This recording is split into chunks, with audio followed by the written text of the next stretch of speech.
Selamat malam Bapak Ibu Saudara, para sobat dan handai tolan sekalian. Kita bertemu kembali dalam channel kita Lifelong Education, pendidikan sepanjang hayat. Pada malam hari ini kita akan melanjutkan pengenalan terhadap kitab-kitab Perjanjian Baru, dan kali ini kita akan mengupas 1 Korintus. Bapak Ibu Saudara, para sobat dan handai tolan sekalian, 1 Korintus terdiri dari 16 pasal. Kalau engkau membaca 1 hari 1 pasal, maka setengah bulan atau 16 hari akan selesai. Atau kalau 1 hari engkau membaca 2 pasal, 8 hari, seminggu aja selesai. Nah, Bapak Ibu, saudara-saudara, para sobat dan handai tolan sekalian, 16 pasal dari kitab 1 Korintus bisa kita bagi ke dalam beberapa kelompok seperti berikut. Garis besarnya bisa dibagi 2, yaitu pasal 1 sampai pasal 4 tentang kondisi perpecahan tentang gereja di Korintus. Lalu pasal 5 sampai dengan pasal 16 itu berbagai-bagai persoalan yang diajukan, yang didengar dan ditulis pada Rasul Paulus, dan dia memberikan jawaban, tanggapan-tanggapan dari kebenaran Tuhan. Nah, Bapak Ibu saudara-saudaraku, para sobat dan handai tolan sekalian, pada bagian yang pertama, pasal 1 sampai pasal 4 dari kitab 1 Korintus. Di situ Rasul Paulus menerima surat, mendengar laporan orang-orang dari Korintus datang pada dia dan menyampaikan. Dia tahu bahwa ternyata di gereja Korintus telah terjadi perpecahan, perselisihan, terbentuk geng-geng atau partai-partai, kelompok-kelompok, mengatasnamakan para pemimpin orang-orang besar, dan terbentuk, paling sedikit disebutkan ada 4 geng, yaitu kelompok Kefas, kelompok Apolos, bahkan kelompok Paulus, dan kelompok Kristus. Karena ada pertentangan di antara mereka, mereka terbagi, dan 4 kelompok ini menjadi besar di antara seluruh jemaat di kota Korintus. Itulah kondisi di sana. Ada perpecahan dalam gereja itu. Ada perselisihan dan cukup tajam sampai terbentuk model geng-geng seperti demikian. Sangat disayangkan, tragis sekali. Karena itu Paulus memberikan banyak masukan-masukan untuk membenahi kondisi yang ada tersebut. Nah, kemudian pasal 5. Pasal 5 membahas tentang adanya percabulan yang dikatakan oleh Paulus sangat mengerikan. Percabulan yang terjadi di kota Korintus bukan hanya percabulan yang pada umumnya tengah masyarakat yang sudah mengerikan, tapi ini sangat mengerikan. Dikatakan bahwa ada orang yang tidur dengan istri ayahnya. Artinya apa? Ada orang yang tidur dengan ibu tirinya. Ini kondisi yang sangat tragis. Paulus mengecam hal ini. Paulus meminta jemaat untuk mengambil tindakan terhadap orang yang melakukan percabulan tersebut. Kemudian pasal 6, Bapak Ibu saudara-saudara, para sobat dan handai tolan sekalian. Karena ada perpecahan, karena ada perselisihan, bahkan ada di antara mereka orang-orang jemaat di Korintus itu perselisihannya menjadi tajam.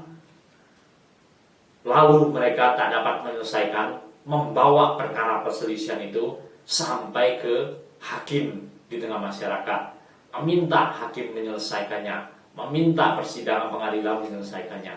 Rasul Paulus mencecar hal ini karena mestinya dia mengatakan sesama orang-orang percaya harus bisa menyelesaikan sendiri perkara perselisihan, persoalan yang terjadi di antara mereka di dalam kebenaran firman Tuhan.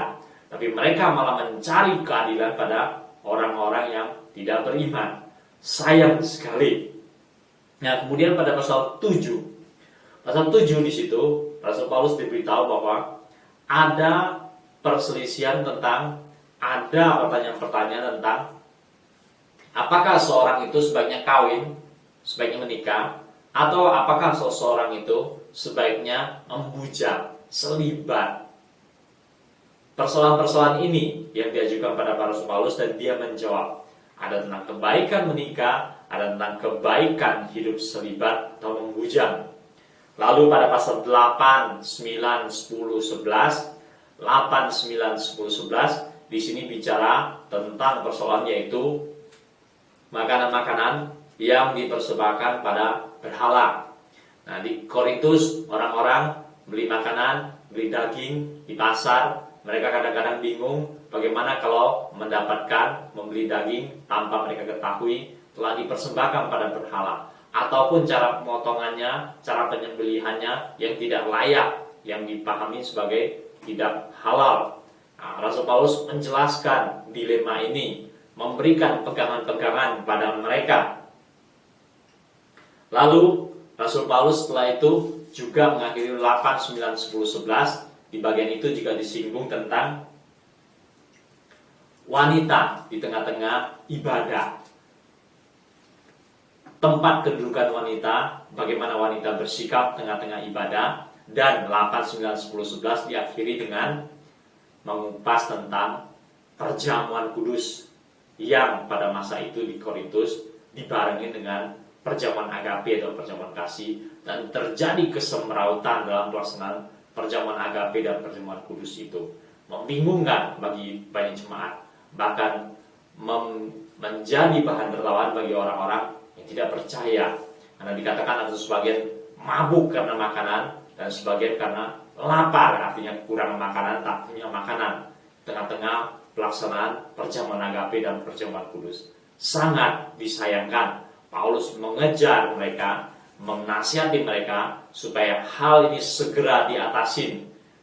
Makan sendiri dulu di rumah masing-masing, baru datang berkumpul mengikuti perjamuan agape sehingga saling berbagi, dan juga tentunya perjamuan kudus. Dan di antara jemaat harus bisa saling tolong menolong, yang berkurangan diberikan bantuan. Nah, kemudian di pasal 12, 13, 14, 12, 13, 14 dari kitab Korintus suatu bagian yang cukup terkenal, yaitu ketika orang-orang membahas tentang karunia-karunia roh. Karunia-karunia Roh Kudus. Berbagai macam karunia Roh Kudus dibahas di situ, dan salah satunya yang cukup banyak dibahas yaitu tentang bahasa roh yang menjadi pokok sengketa di jemaat Korintus. Lalu Rasul Paulus menguraikan berbagai macam karunia itu dan melihat kepentingan-kepentingannya, dan bagaimana Roh Kudus memberikan karunia itu kepada orang-orang percaya menurut kehendak dan rencananya. Tidak ada orang yang memiliki semua karunia roh, dan tidak ada juga orang yang tidak punya karunia roh. Dan di situ juga Paulus kemudian cukup banyak membahas tentang pentingnya karunia bernubuat. Pasal 12, 13, 14, di tengah-tengah bagian itu Rasul Paulus secara khusus membahas tentang kasih. Di antara orang-orang percaya, dalam kumpulan orang-orang percaya, kehidupan berjemaat, betapa pentingnya kasih. Kalau karunia-karunia roh dipraktekkan tanpa didasarkan kasih, maka itu menjadi sia-sia saja. Padahal itu hal yang sangat bisa membangun, tapi karena tidak didasarkan pada kasih, maka itu menjadi sia-sia. Nah, Bapak Ibu, saudara-saudaraku, para sobat dan handai tolan sekalian. Kemudian di bagian akhir, yaitu pasal 15 dan 16. Nah, pasal 15 dan 16 tidak kalah menariknya, karena di situ Rasul Paulus bicara tentang Kristus yang telah mati. Tapi dia tidak hanya mati, dia kemudian bangkit dari kematian dalam tubuh yang bisa dilihat oleh orang banyak. Dan ini kebangkitan Kristus memberikan jaminan bagi orang-orang percaya bahwa orang-orang percaya juga sebagaimana manusia semua pada umumnya akan mengalami kematian secara jasmani fisik. Tapi orang-orang percaya mereka akan dibangkitkan sama seperti Kristus dibangkitkan, bahkan mereka diberikan tubuh yang baru dan mereka akan hidup secara kekal dengan tubuh yang baru, dengan kebangkitan dan diberikan tubuh. Bapak Ibu saudara-saudaraku, para sobat dan handai tolan sekalian, betapa menariknya kitab 1 Korintus.